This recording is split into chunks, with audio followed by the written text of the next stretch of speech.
Minute के लिए मरना भी पड़ जब हमारे विधायक को काम करते और साथियों उसी संचालन कर रहे हैं और सभी उस समिति के बहुत से सभी सदस्यगण, मैं एक का नाम नहीं ले रहा, लेकिन सभी सदस्यगण जो समिति के सदस्य हैं जिनका बहुत संघर्ष हरियाणा संघर्षों की गवाही दे रहा है। हरियाणा कोने कोने में आपने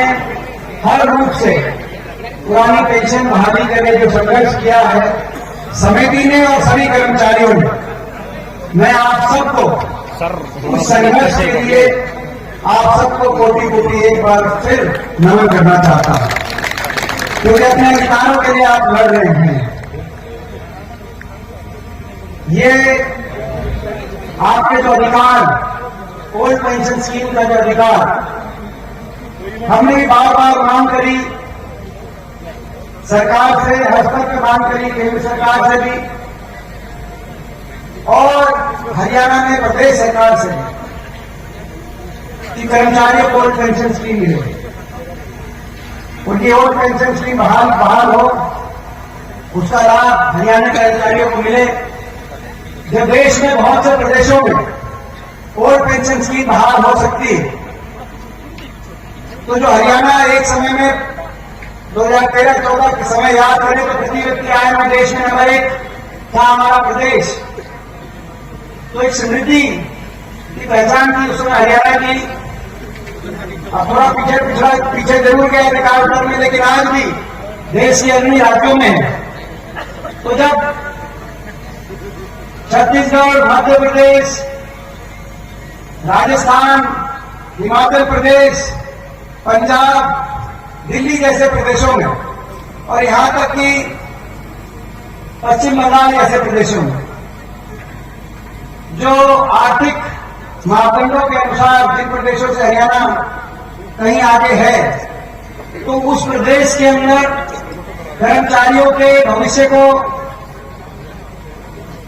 संवारने के लिए,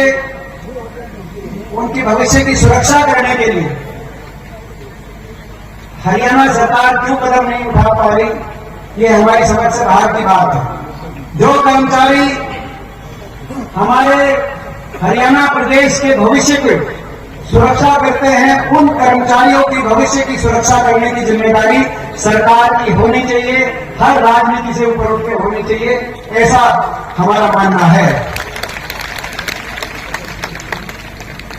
लेकिन दुर्भाग्य से हमारी मांग नहीं मानी गई और अंततः अब आज, क्योंकि आज 24 में ना सिर्फ लोकसभा लेकिन हरियाणा विधानसभा चुनाव अभी जो बिल्कुल बजने का समय आ गया, 1 महीने के बाद लोकसभा चुनाव और उसके लोकसभा चुनाव के संपन्न होने के 3-4 महीने में विधानसभा चुनाव, तो ऐसा समय आ गया। तो आज हम इस मैदान से, मैं प्रदेश का एक बात विपक्ष का सांसद होने के नाते, आज आप जानते हैं कि हरियाणा प्रदेश से 15 सांसद हैं, लोकसभा राज्यसभा मिलाकर 10 लोकसभा, 5 राज्यसभा, 14 भारतीय जनता पार्टी सत्ता पक्ष के हैं, तो एक बार विपक्ष के सांसद के रूप में भी आपके बीच में उपस्थित हुआ हूं और हरियाणा प्रदेश कांग्रेस कमेटी की ओर से भी हमारे आदरणीय प्रदेश अध्यक्ष चौधरी उदय भान जी और नेता विपक्ष चौधरी कुंदर सिंह हुड्डा जी के नुमाइंदे के रूप में भी मैं आज आपके बीच में उपस्थित हुआ हूं। आज होटल में चौधरी उदय भान जी के क्षेत्र में बहुत बड़ी जनाक्रोश रैली थी, तो हुड्डा साहब और उदय भान जी वहां उस रैली में और उस रैली से विशेष हेलीकॉप्टर के माध्यम से उनका संदेश लेकर भी, पार्टी का संदेश लेकर भी मैं सीधा रैली से यहां पर आपके बीच में उपस्थित हुआ हूं और मैं कहने के लिए आपके बीच में आया हूं। अभी जैसे मुख्यमंत्री जी ने एक हमारी इम्प्लॉई खेल महकमे में एक बेटी जिनके मान सम्मान की जिम्मेदारी प्रदेश सरकार की होनी चाहिए, राजधर्म उसको निभाना चाहिए। ऐसी एक हमारी बेटी ने जो हमारे कैबिनेट के मंत्री पर एक कहा कि उन्होंने उनके साथ दुर्व्यवहार किया है, तो मुख्यमंत्री जी ने बिना जांच के विधानसभा में खड़े होकर कहा कि वो कैबिनेट मंत्री हैं, कैबिनेट मंत्री रहेंगे रहेंगे रहेंगे। आज मैं भी आज आपके बीच में कहने आया हूं, ओल्ड पेंशन स्कीम हरियाणा में बदलाव होगा, परिवर्तन होगा, ओल्ड पेंशन स्कीम मिलेगी मिलेगी मिलेगी।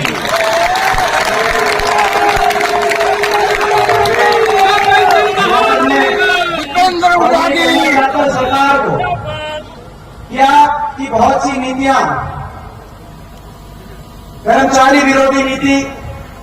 सरकारी कर्मचारी विरोधी नीतियां, आपको पुनर्विचार करना चाहिए। सत्ता दल को मैं आज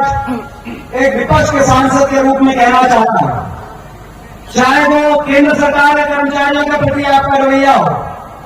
चाहे वो भारत देश की फौज के और फौजियों के प्रति आपका रवैया हो, चाहे वो हरियाणा प्रदेश के कर्मचारियों के प्रति आपका रवैया हो। हम देखते हैं कि जय जवान जय किसान का देश है और जय जवान जय किसान का प्रदेश है, लेकिन आपने फौज में किसी की मांग नहीं थी, ना फौजी मांग कर रहे थे, फौजी को मांग कर रहे थे कि 191 पेंशन हो, लेकिन आपने बिना फौज की मांग के, ना किसी राजनीतिक दल की मांग थी, ना किसी नौजवान की मांग थी जो फौज के अंदर जाने के लिए दिन रात एक करके सुबह 4 बजे उठकर रेस लगाकर दिन बैठक करके प्रैक्टिस करके तैयारी कर रहे थे।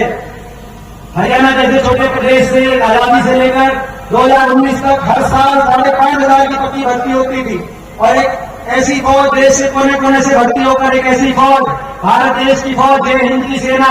जिस पर हमें गर्व था, आपने पक्की भर्ती वहां से बदलकर अग्निपथ योजना लाकर अग्निवीर की भर्ती शुरू कर दी, जहां 5,500 भर्ती होकर जाते थे हरियाणा प्रदेश से हर साल। पिछले वर्ष केवल 950 अग्निवीर लिए गए, जिनमें से केवल 210 पक्के किए जाएंगे, बाकी बिना पेंशन के 21 और 22 साल की उम्र में वह वापिस आ जाएंगे। फौज में कोई बहुत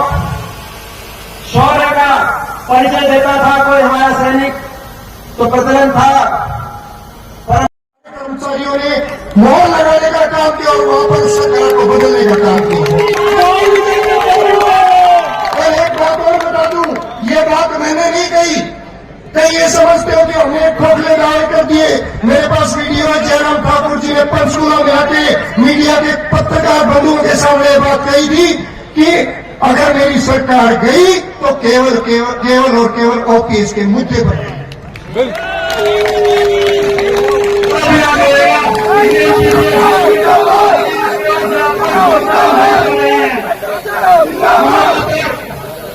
विकास के आभारी है